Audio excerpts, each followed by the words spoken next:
Janasena party అధినేత పవన్ కళ్యాణ్ పుట్టినరోజు సందర్భంగా భీమవరం ఎమ్మెల్యే క్యాంపు కార్యాలయంలో పుట్టినరోజు వేడుకలు ఘనంగా నిర్వహించారు. ఈ సందర్భంగా ప్రభుత్వాసుపత్రిలోని 3వ అంతస్తులో నూతన డయాలసిస్ సెంటర్ను ప్రారంభిస్తున్నామని, నెల రోజుల్లోనే పూర్తి వైద్య సేవలను అందుబాటులోకి తీసుకుని వస్తామని ఎమ్మెల్యే పులవర్తి రామాంజనేయులు అన్నారు.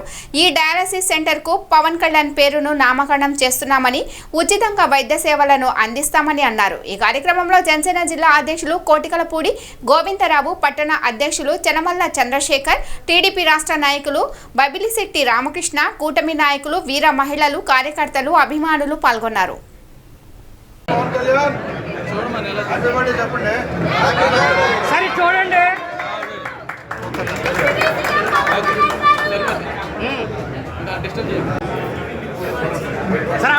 చూడండి ఎమ్మెల్యే గారు మధ్యలో కూడా మేము అండగా ఉంటామని చెప్పి తెలియజేయండి.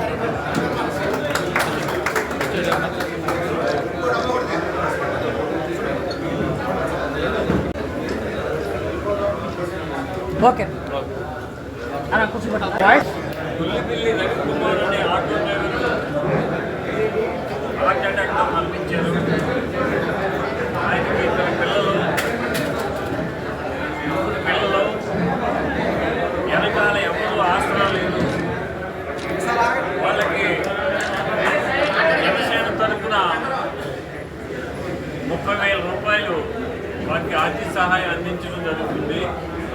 మిత్తూరి బాబురాజు గారు, చిరుమిల్లి చంద్రశేఖర్ గారు, బండి రమేష్ గారు, హరివర్ధన్ గారు, ధర్మతేజ గారు, సురేష్ గారు వీళ్ళందరూ కలిసి 30,000 రూపాయలు ఆ కుటుంబానికి ఆర్థిక సాయం చేయడం జరుగుతుంది. ఇటువంటి కార్యక్రమాలు ఈ నియోజకవర్గంలో నిత్యం జరుగుతాయి. పవన్ కళ్యాణ్ గారి పుట్టినరోజు సందర్భంగా కేక్ కట్ చేసి వారికి శుభాభినందనలు తెలియజేయడానికి ఈ కార్యక్రమం ఏర్పాటు చేయడం జరిగింది. మన పవన్ కళ్యాణ్ గారి పుట్టినరోజు సందర్భంగా భీమవరం వాసులకు ఒక శుభవార్త. భీమవరం ప్రభుత్వ హాస్పిటల్లో, ఏరియా హాస్పిటల్లో పవన్ కళ్యాణ్ గారి డయాలసిస్ సెంటర్ అని పేరు పెట్టి డయాలసిస్ సెంటర్ని ఒక నెల లోపల ఓపెన్ చేయడం జరుగుతుంది. ఈ ప్రాంతంలో వందలాది మంది డయాలసిస్ పేషెంట్లు ఇక్కడ డయాలసిస్ సెంటర్లు ఖాళీ లేక ఇతర ప్రాంతాలకు వెళ్ళి చేయించుకోవడానికి చాలా ఇబ్బంది పడుతున్నారు. వందలాది మంది వెయిట్ చేస్తున్నారు డయాలసిస్ కోసం. వాళ్ళందరికీ మేలు జరగాలని ఆలోచన చేసి పవన్ కళ్యాణ్ గారి పేరు మీద ఈ డయాలసిస్ సెంటర్ ఓపెన్ చేయడం జరుగుతుంది. ఈ డయాలసిస్ సెంటర్ ప్రభుత్వ హాస్పిటల్లో స్థలం సరిగ్గా లేనందువలన 3వ అంతస్తులో డయాలసిస్ సెంటర్ బిల్డింగ్ కట్టి మంచి రూమ్ తయారు చేసి సెంట్రల్ ఏసీ చేసి కింద నుంచి లిఫ్ట్ పెట్టి అన్ని సౌకర్యాలతోటి అతి సామాన్యుడు కూడా డయాలసిస్ సెంటర్కి వచ్చి ఉచితంగా వైద్యం చేయించుకునే విధంగా ఏర్పాటు చేయడం జరుగుతుంది. అలాగే ఈ 5 సంవత్సరాల్లో కూడా పేద విద్యార్థులకు, బాగా చదువుకునే విద్యార్థులకు వారి ఫీజులు కట్టలేకపోతే వాళ్ళకి ఫీజులు కట్టి సహకరించడం జరుగుతుంది. ఇవన్నీ కూడా దాతల సహకారంతో జరుగుతాయి.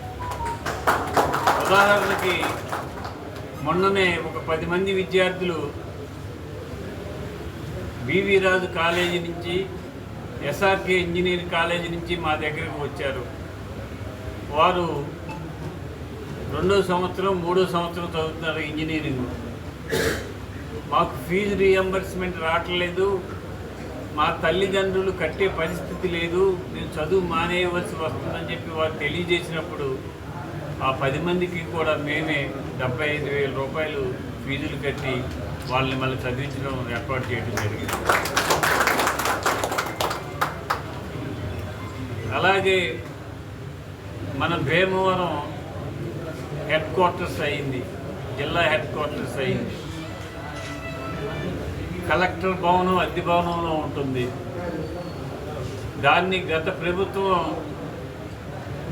మార్కెటింగ్ యార్డ్లో పెట్టాలని చెప్పి ఒక జీవో తీసుకువచ్చింది. ఆ జీవోను రద్దు చేసి 50-60 ఎకరాలు ఒకే చోట సేకరించి కలెక్టర్ గారి ఆఫీసే కాకుండా అన్ని ప్రభుత్వ ఆఫీసులు కూడా ఒకే చోట పెట్టాలని చెప్పి ఆలోచనతోటి ఒక 50-60 ఎకరాలు ఎక్వైర్ చేయడానికి ప్రభుత్వం నుంచి ముఖ్యమంత్రి నారా చంద్రబాబు నాయుడు గారి దగ్గర నుంచి పవన్ కళ్యాణ్ గారి దగ్గర నుంచి పర్మిషన్ తీసుకొచ్చి 50-60 ఎకరాలు ఒకే చోట ఎక్వైర్ చేసి మొత్తం అన్ని ఆఫీసులు ఒకే కాంపౌండ్లో వచ్చే ఏర్పాటు చేయడానికి ఆలోచన చేస్తామని చెప్పి తెలియజేస్తున్నాం.